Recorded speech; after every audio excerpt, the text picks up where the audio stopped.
दिसंबर का महीना अपने शबाब पर था। पूस की रातें वैसे भी शरीर को गला देने वाली होती हैं, और इस बार तो ठंड ने पिछले कई सालों का रिकॉर्ड तोड़ दिया था।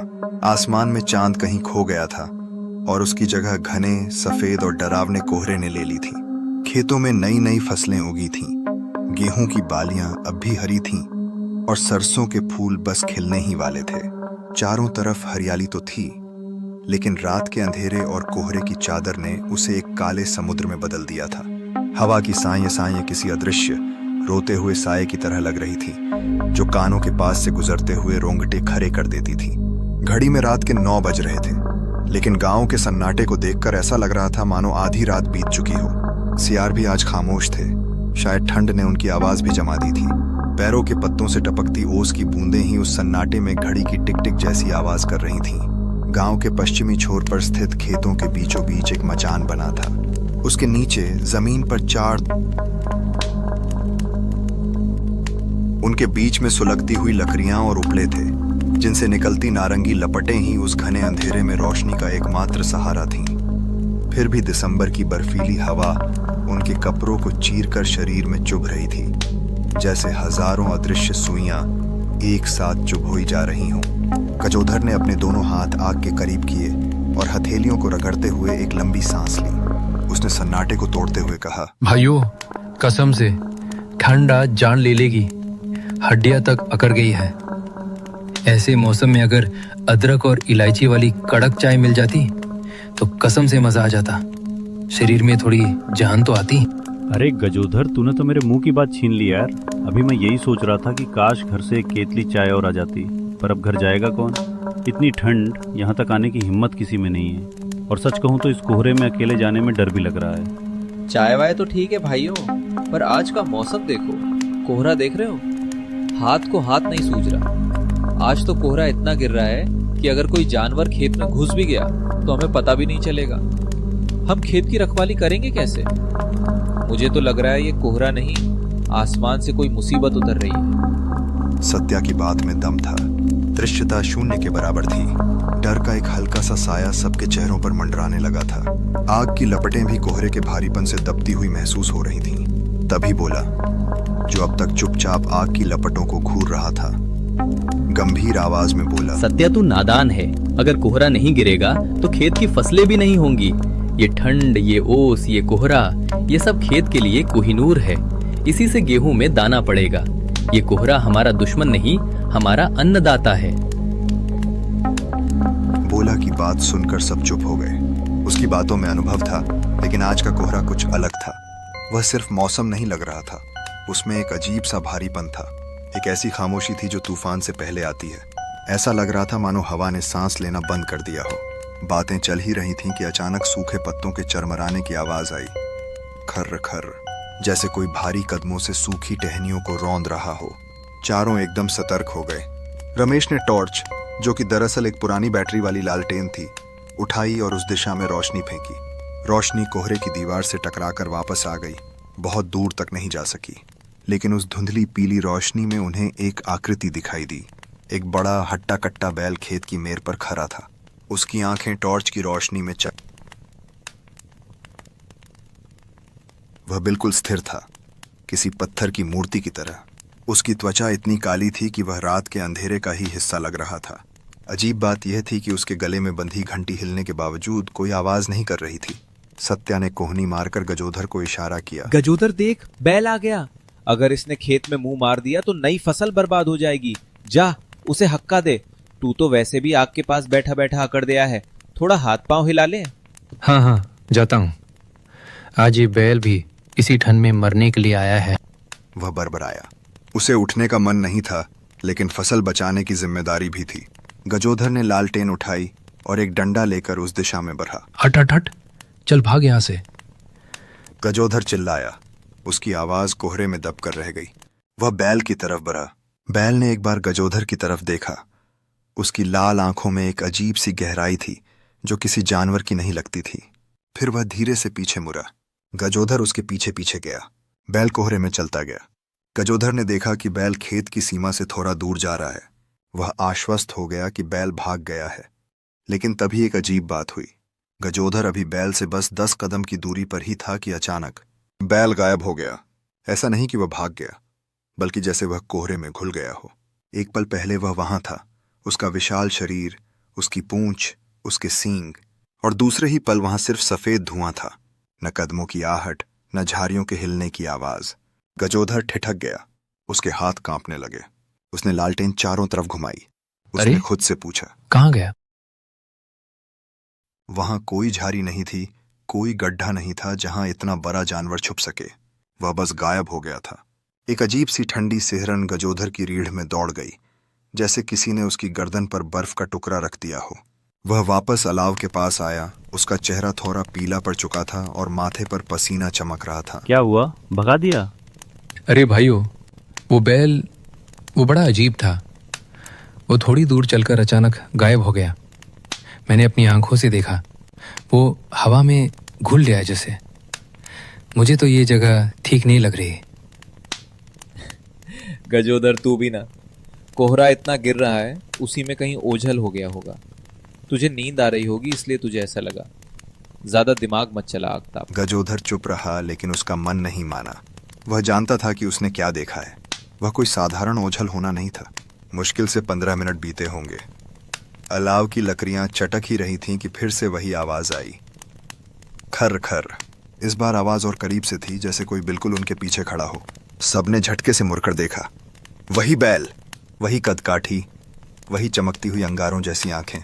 वह ठीक उसी जगह खड़ा था जहां वह पहली बार दिखा था, मानो वह कहीं गया ही ना हो। उसकी नाक से निकलती भाप साफ दिख रही थी। गजोधर का गला सूख गया। उसने सत्या की तरफ देखा। देख, वो फिर आ गया। मैंने कहा था ना, वो अजीब है। ये कोई आम जानवर नहीं है। अब तू जा सत्या, मेरी हिम्मत नहीं है उस तरफ जाने की। सत्या ने अपनी मूंछों पर ताव दिया, हालांकि अंदर से वह भी थोड़ा घबरा गया था। डरपोक कहीं के, हट, मैं जाता हूँ, अभी भगा कर आता हूँ उसे। तुम लोगों को तो हर चीज में भूत दिखता है। सत्या डंडा लेकर उठा। वह गुस्से में था कि ठंड में उसे उठना पड़ीड था और अपनी डर को गुस्से के पीछे छिपा रहा था। हट, निकल यहाँ से। आज तेरी शावत आई है क्या? वह जोर से चिल्लाया और बैल की तरफ दौड़ा। बैल फिर उसी तरह मुड़ा और धीरे धीरे कोहरे में चलने लगा। उसकी चाल में एक अजीब सा लय था, न तेज न धीमा। सत्या उसके पीछे पीछे गया। वह देखना चाहता था कि यह बैल जाता कहाँ है। बैल खेत की पगडंडी पर चला और फिर शूं, सत्या की आंखों के सामने जैसे कोई जादू हुआ हो। बैल का पिछला हिस्सा धुंधला हुआ और फिर पूरा शरीर कोहरे के बादलों में विलीन हो गया, जैसे धुआं धुएं में मिल जाता है। सत्या वहीं जम गया। उसने अपने डंडे से उस जगह हवा में वार किया जहां बैल होना चाहिए था, लेकिन डंडा खाली हवा में लहराया। वहां की जमीन पर खुरों के ताजे निशान भी एकाएक गायब हो गए थे। सत्या के पसीने छूट गए, बावजूद इसके कि ठंड कड़ाके की थी। उसका दिल हथौरे की तरह धड़क रहा था। वह उल्टे पैर भागा और गिरते पड़ते दोस्तों के पास आया। उसकी सांस फूल रही थी और चेहरा सफेद पीढ़ी डीडे गया था। क्या हुआ सत्या, भूत देख लिया क्या? इतना क्यों हाँप रहा है? बोला ने मजाक किया, पर उसकी आवाज में भी कंपन था। सत्या ने कांपती आवाज में कहा, भोला, गजोदर सही कह रहा था। वो बैल सच में कुछ दूर चलकर गायब हो गया। मैंने अपनी आंखों से देखा। वो किसी आम जानवर की तरह नहीं भागा। वो मिट गया, जैसे उसे कोहरा निगल गया हो। वहां कुछ तो गड़बड़ है भाइयों। भोला को अब थोड़ा गुस्सा आया, शायद अपने डर को दबाने के लिए। सत्या, तू भी बेवकूफ है क्या? गजोधर तो था ही, अब तू भी शुरू हो गया। वो कोहरे में ओझल हो गया होगा, इसमें चौंकने वाली बात कौन सी है? जानवरों का रंग कोहरे जैसा हो तो वो नहीं दिखते। तुम लोग खामखा माहौल खराब कर रहे हो। लेकिन माहौल अब बदल चुका था। अलाव की गर्मी अब उन्हें सुकून नहीं दे रही थी। हवा में एक अजीब सी बू आने लगी थी, जैसे पुरानी गीली लकड़ी और कस्तूरी की गंध हो। एक अनजाना डर उनके घेरे में बैठ चुका था। वे चारों अब एक दूसरे के और करीब खिसक आए थे। लगभग आधे घंटे की भारी और बोझिल खामोशी के बाद जब उन्हें लगा कि अब शायद बला टल गई है, वह बैल तीसरी बार प्रकट हुआ। इस बार वह और भी करीब था, मचान से बमुश्किल 10 कदम दूर। उसकी सांसों की आवाज तेज फुंफकार साफ सुनाई दे रही थी। उसकी आंखों की चमक अब और भी तीखी हो गई थी, जैसे वह सीधे उनकी आत्मा में झांक रहा हो। गजोधर का गला पूरी तरह सूख गया। उसने पानी पीने की कोशिश की, पर हाथ कांप रहे थे। कितना ढीठ बैल है ये। जितनी बार भगाओ उतनी बार आ जाता है, पर हर बार गायब हो जाता है। ये हमें बुला रहा है। अपने पीछे बुला रहा है। भाइयों, अब मैं नहीं जाऊंगा, मुझे डर लग रहा है। ये कोई साधारण बैल नहीं है, ये यमराज का भैंसा लग रहा है। रमेश, जो अब तक सबसे तर्कसंगत बात कर रहा था, उसने भी डंडा कसकर पकड़ लिया। उसका चेहरा गंभीर था। अकेले जाना ठीक नहीं है, खतरा हो सकता है। चलो सब मिलकर देखते हैं। आज इसका खेल खत्म करके ही दम लेंगे या पता करेंगे कि माजरा क्या है। हाँ चलो, चारों तरफ से घेरते हैं उसे, देखते हैं कहाँ गायब होता है। चारों दोस्त हाथों में लाठियां और लालटेन लिए एक साथ उस बैल की तरफ बढ़े। उनके कदमों की आहट के अलावा वहां कोई और शोर नहीं था। यहां तक कि हवा भी रुक गई थी। जैसे ही वे बैल के पास पहुंचे, बैल ने उन्हें देखा। उसकी आंखों में एक अजीब सी उदासी और गुस्सा था, जैसे वह सदियों से किसी चीज का इंतजार कर रहा हो। बैल मुड़ा और चलने लगा। यही रुको, देखते हैं वो कहाँ जा रहा है। और ठीक वैसा ही हुआ। बैल कुछ दूर चला, उसकी रूपरेखा धुंधली हुई।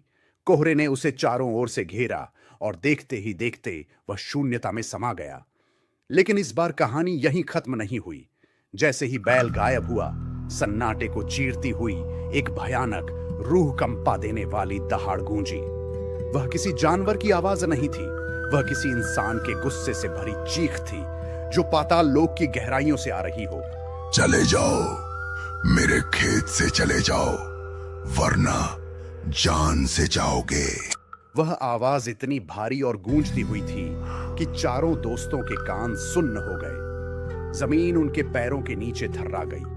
हवा अचानक और ठंडी हो गई, इतनी ठंडी कि उनकी रूह कांप गई और लालटेन की लौ फरफराकर बुझने ही वाली थी। चारों दोस्त डर के मारे एक दूसरे से चिपक गए। उनके दांत किटकिटा रहे थे। भोला, जो सबसे निडर माना जाता था, उसने हिम्मत जुटाकर पूछा, कौन हो तुम? सामने आओ। गांव का कोई इंसान हो तो मजाक बंद करो, हम डरने वाले नहीं हैं। हम चार हैं और तुम अकेले। भोला की आवाज कांप रही थी, लेकिन उसने अपनी बात पूरी की। जवाब में कोहरे में एक हलचल हुई। तभी कोहरे के बीच से, जहां बैल गायब हुआ था, एक आकृति उभरने लगी। यह बैल नहीं था, यही एक इंसान का साया था, जो धीरे धीरे ठोस होता जा रहा था। साया साफ हुआ। उनके सामने एक बुजुर्ग व्यक्ति खड़ा था, लेकिन वह सामान्य नहीं था। उसका शरीर हवा में थोड़ा ऊपर था। उसके पैर जमीन को नहीं छू रहे थे, बल्कि कोहरे पर तैर रहे थे। उसने पुराने जमाने के कपड़े पहने थे, एक सफेद धोती, रेशमी कुर्ता जिस पर सोने के तारों का काम था, और सिर पर एक राजसी पगड़ी। उसके हाथ में एक मोटी लाठी थी, जिसमें चांदी की मूठ लगी थी, जो अंधेरे में चमक रही थी। उसकी आंखें लाल थीं, बिल्कुल उस बैल की तरह, और चेहरा गुस्से से तमतमाया हुआ था। चारों का शरीर जम गया। उनके हाथ से लाठियां छूटकर गिर गईं। ऐसा दृश्य उन्होंने अपनी पूरी जिंदगी में नहीं देखा था। रमेश ने बड़ी मुश्किल से अपने सूखे हलक से आवाज निकाली, तुम कौन हो? मैं इस गांव का जमींदार हूं, ठाकुर विक्रम सिंह। 100 साल पहले ये खेत मेरा था, ये गांव, ये मिट्टी सब मेरा था। मैं अपनी जान से ज्यादा अपनी जमीन और अपने इस बैल मोती को चाहता था। अकाल पड़ा, भयंकर सूखा, लोग बूंद बूंद को तरस गए, सब मर गए, मेरे बच्चे, मेरी पत्नी। लेकिन मैंने अपनी जमीन नहीं छोड़ी। अपनी आखिरी सांस तक मैंने इस खेत की रक्षा की। और आज तुम कल के आए छोकरे, तुमने मेरे मोती को, मेरे बैल को खाने से रोका, उसे डराया, उसे भगाया। जमींदार की रूह का गुस्सा 7वें आसमान पर था। कोहरा उनके चारों ओर चक्रवात की तरह घूमने लगा। पत्तियां और धूल उड़ने लगीं। ऐसा लग रहा था जैसे प्रकृति भी उस रूह के गुस्से से डर रही है। ये खेत आज भी मेरा है। यहाँ का हर दाना मेरे हुक्म से उगता है। जो मेरे मोती को सताएगा, उसे मैं मिट्टी में मिला दूंगा। गजोधर और सत्या तो डर के मारे बेहोश होने की कगार पर थे। उनके पैर जवाब दे चुके थे, लेकिन बोला को समझ आ गया था कि ताकत या लाठी से यहां काम नहीं बनेगा। यह मामला इंसानों का नहीं, रूहों का है, और रूहें जज्बात समझती हैं। भोला ने तुरंत अपने हाथ जोड़ लिए। उसने कांपती और रुआंसी आवाज में कहा, माफ कीजिएगा मुखिया जी, सरकार, हमें नहीं पता था, अनजाने में भूल हो गई। हमें लगा कोई आवारा जानवर हमारी मेहनत की फसल खराब कर रहा है। हुजूर, हम तो गरीब किसान हैं, दिन रात मिट्टी में खटते हैं। हम बस खेत की रखवाली कर रहे थे। हम और हमारे बच्चे, हम सब यही अनाज खाकर अपना जीवन गुजारते हैं। अगर फसल नहीं होगी तो हम भूखे मर जाएंगे। आपने भी तो अकाल देखा है सरकार, आप हमारा दर्द समझते होंगे। भूख क्या होती है आपसे बेहतर कौन जानेगा। हमें माफ कर दीजिए, हम आपके मोती को कभी नहीं सताएंगे। आज के बाद मोती पूरे खेत में कहीं भी चरे, हम सिर नहीं उठाएंगे। भोला की बातों में सच्चाई और दर्द था। उसके आंसुओं ने जमींदार के दिल तक रास्ता बना लिया। जमींदार की रूह, जो गुस्से से जल रही थी, थोड़ी शांत हुई। कोहरे का बवंडर थम गया। उसने भोला की आंखों में देखा। शायद उसे अपने पुराने दिन याद आ गए, जब वह अपनी प्रजा का ख्याल रखता था, जब लोग उसके पास ऐसे ही फरियाद लेकर आते थे। जाओ, अपनी मेहनत की कमाई खाओ। किसान का पसीना अनमोल होता है, लेकिन याद रखना, ये जमीन उधार की है। उसका सम्मान करना और मेरे मोती का ख्याल रखना।